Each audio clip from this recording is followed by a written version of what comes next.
حضرت علی رضی اللہ تعالیٰ عنہ کی حدیث کے حوالے سے کل کے درس میں گفتگو ہوئی تھی اور آج اسی کا دوسرا حصہ مکمل کرتے ہیں۔ حضرت علی رضی اللہ تعالیٰ عنہ سے کسی نے پوچھا کہ امیر المؤمنین،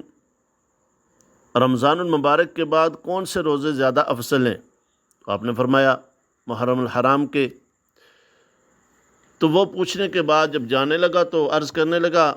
امیر المؤمنین مجھے کوئی وصیت کر دیں جس پہ میں عمل کروں۔ تو حضرت علی رضی اللہ تعالیٰ عنہ فرمانے لگے کہ بھئی جس طرح ان مقدس مہینوں میں نیک اعمال کا اجر بڑھ جاتا ہے، نیکیوں میں اضافہ ہوتا ہے، اسی طرح یہ بھی ذہن میں رکھو کہ ان میں گناہوں کا وبال بڑھ جاتا ہے۔ اس لیے نیک کام کرنے کے ساتھ ساتھ گناہوں کو بھی چھوڑنا شروع کرو، کیونکہ سب سے زیادہ متقی انسان وہ ہے جو گناہوں کو چھوڑ دیتا ہے۔ اور پھر حضرت علی رضی اللہ تعالیٰ عنہ فرمانے لگے، ایسے گناہوں سے ہرگز بچو کہ جو گناہ جاریہ ہوں۔ اب یہ لفظ تو ہم نے سنا ہے اکثر کہ صدقہ جاریہ۔ صدقہ جاریہ کسے کہتے ہیں؟ وہ کام جو بندہ کر کے دنیا سے چلا جائے تو پیچھے مرنے کے بعد بھی اسے ثواب ملتا رہے۔ مسجد بنوا گیا، مدرسہ بنوا گیا، کوئی راستہ اچھا سیدھا کروا گیا، کوئی درخت لگوا گیا، کوئی کنواں بنوا گیا، یا دینی علم کسی کو پڑھا گیا، کوئی ہنر کسی کو سکھا گیا۔ یہ کیا ہے؟ یہ صدقہ جاریہ کے کام ہے کہ جب تک لوگ اس کے بتائے ہوئے کاموں سے یا اس کے بنائے ہوئے جتنے بھی منصوبے ہیں یا چیزیں، ان سے لوگ فائدہ اٹھاتے رہیں گے، اب مرنے والے کو اس کا ثواب ملتا رہے گا۔ یہ تو ہوا صدقہ جاریہ۔ اب گناہ جاریہ کیا ہوا؟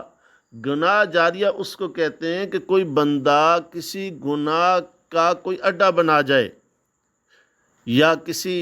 گناہ کا کوئی آلہ تیار کر جائے، یا آج جدید دور میں یہ سمجھے کہ موبائل پہ بہت ساری ایپس ایسی آ گئی ہیں، بہت سارے ایسے طریقے آ گئے ہیں کہ جن کی وجہ سے گناہوں کو پروموٹ کیا جاتا ہے، گناہ بڑھتے ہیں، اور ایسی ویڈیوز بنا کے اپلوڈ کی جائیں تو پھر کیا ہوتا ہے؟ یہ گناہ جاریہ ہے کہ بندہ گناہ کرنے والا تو کر کے چلا گیا،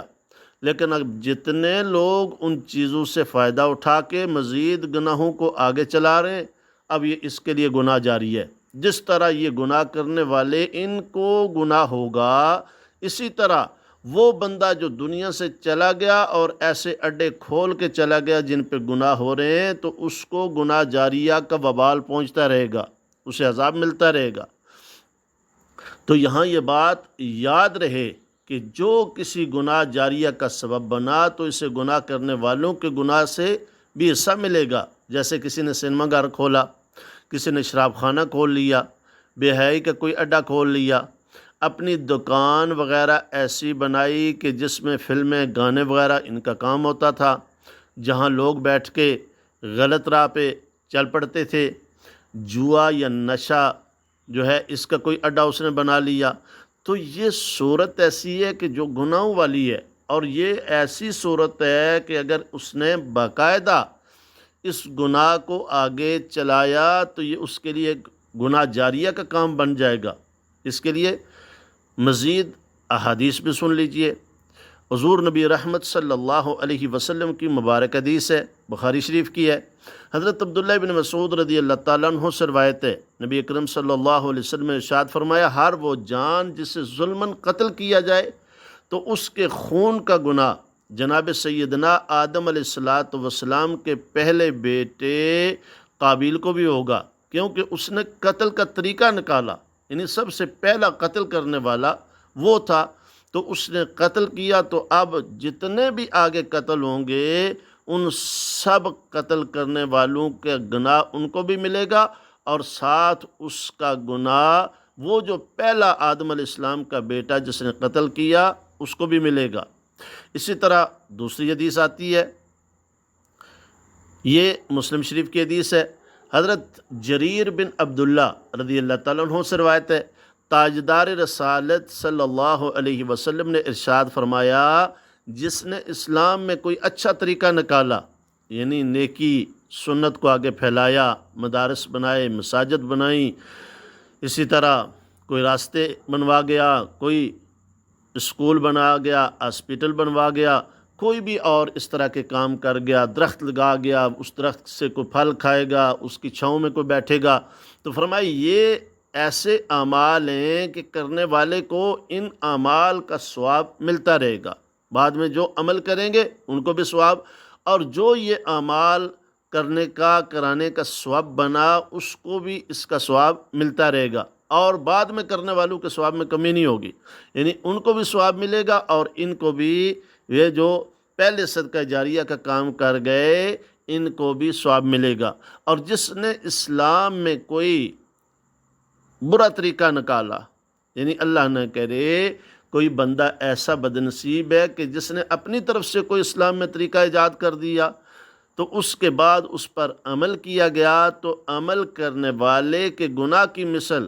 اس پہ بھی گناہ ہوگا، اور اس پہ بھی مرنے کے بعد وبال ہوگا۔ اور فرمایا اسی طرح کوئی اگر گناہ کے کام کر کے گیا اور ایسے کام جن سے آگے گناہوں کو اس نے جاری کیا، تو فرمایا ان کے گناہوں کے وبال ان پہ بھی بڑھیں گے، اور وہ جو جاری کرنے والا دنیا سے چلا گیا اس کو بھی ان کا وبال ملے گا، اور ان گناہ کرنے والوں کے گناہ میں بھی کوئی کمی نہیں آئے گی، یعنی برابر جس طرح نیکیوں کا صدقہ جاریہ کی صورت میں ثواب ملے گا، اسی طرح گناہ کا گناہ جاریہ کی جو ہے وہ مثل میں اور گناہ جاریہ کی پاداش میں اسے گناہوں کا وبال ملے گا، اور مسلسل اسے عذاب ہوتا رہے گا۔ اسی طرح تیسری حدیث ہے، اور یہ حدیث ہے مسلم شریف کی، حضرت ابو مسعود انصاری رضی اللہ تعالیٰ عنہ سے روایت ہے، رسول اللہ صلی اللہ علیہ وسلم نے ارشاد فرمایا، جس نے کسی بلائی کے کام پر رہنمائی کی، اچھائی کے کام پر، بلائی کے کام پر، خیر کے کام پر رہنمائی کی، تو اس کے لیے وہ کام کرنے والے کی طرح اجر ہے،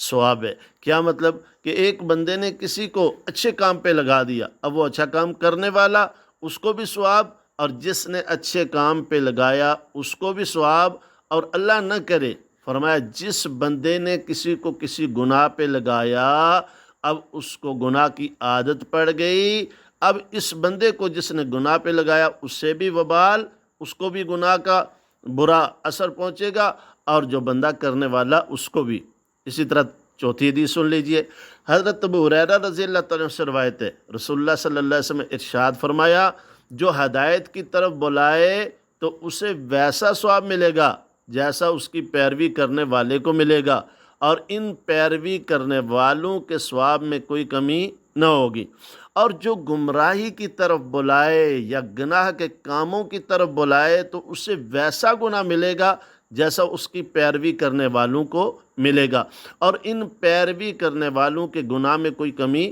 نہیں کی جائے گی۔ تو اس لیے آج کے درس کا جو گویا خلاصہ یہ ہوا کہ جس طرح صدقہ جاریہ کے کام ہوتے ہیں اسی طرح گناہ جاریہ کے بھی کام ہوتے ہیں، تو ہمیں کیا کرنا چاہیے کہ اپنے مرنے کے بعد کی جو زندگی ہے، قبر کی، حشر کی، وہ جو آخرت کی منازل ہیں ان کی فکر کرنی چاہیے۔ ہر بندے کو تنہائی میں بیٹھ کے سوچنا چاہیے کہیں کوئی میں ایسا کام تو نہیں کر کے جا رہا کہ میرے پیچھے میں دنیا سے چلا بھی جاؤں اور وہ وبال ہو۔ جیسے آج کل بہت ساری چیزیں اپلوڈ کر دیتے ہیں لوگ، اور بغیر سوچے سمجھے کر دیتے ہیں یا آگے فارورڈ کر دیتے ہیں، تو اس لیے ہمیں ان گناہوں سے سچی توبہ کرنی چاہیے، اور ان گناہوں کے کاموں سے بچنا چاہیے، اور ہمیشہ خیر کی چیزوں کو آگے فارورڈ کرنا چاہیے، آگے اپلوڈ کرنا چاہیے، تاکہ مرنے کے بعد ہمیں اجر ملے، ہمیں خوشی ہو، ہماری قبر میں راحت ہو، عالم برزخ میں ہمارے لیے اجر ہی اجر ہو، اور قیامت کے دن جب ہم اٹھیں تو ہماری نیکیوں میں بے پناہ اضافہ ہو، نہ کہ ایسا ہو کہ دنیا میں تو بظاہر مسلمان اٹھیں اور کل قیامت کے دن قبر سے جب اٹھائے جائیں تو ہمارے گناہوں کا وبال اتنا زیادہ ہو کہ پھر وہ بوجھ ہم سے اٹھایا نہ جائے۔ حضور صلی اللہ علیہ وسلم نے ارشاد فرمایا، معراج کی رات میں نے چند لوگ دیکھے جو لکڑیوں کے گٹھے جو ہیں وہ اٹھانا چاہتے ہیں، اٹھتے نہیں ہیں، اور ان میں اور لکڑیاں ڈال کے پھر باندھ کے پھر اٹھانا چاہتے ہیں۔ صحابہ نے عرض کیا یا رسول اللہ یہ کون لوگ تھے جو اتنے بیوقوف کے لکڑیوں میں اور گٹھے ڈال رہے ہیں پھر اٹھاتے ہیں، حالانکہ وزن تو کم کرنا چاہیے نا، زیادہ تو نہیں کرنا چاہیے۔ تو حضور صلی اللہ علیہ وسلم نے ارشاد فرمایا یہ وہ لوگ ہیں جو گناہ کرتے رہتے ہیں، آگے وبال اتنا ہے کہ وہ اٹھا نہیں سکتے، لیکن مسلسل پھر اور گناہ کر رہے ہیں اور گناہ کر رہے ہیں۔ اس لیے عقل مند انسان وہی ہے جو موت سے پہلے پہلے مرنے کے بعد والی زندگی کی تیاری کی فکر کرتا ہے اور سچے دل سے پچھلے گناہوں پہ توبہ کر کے نادم ہو کے آئندہ آنے والی زندگی کو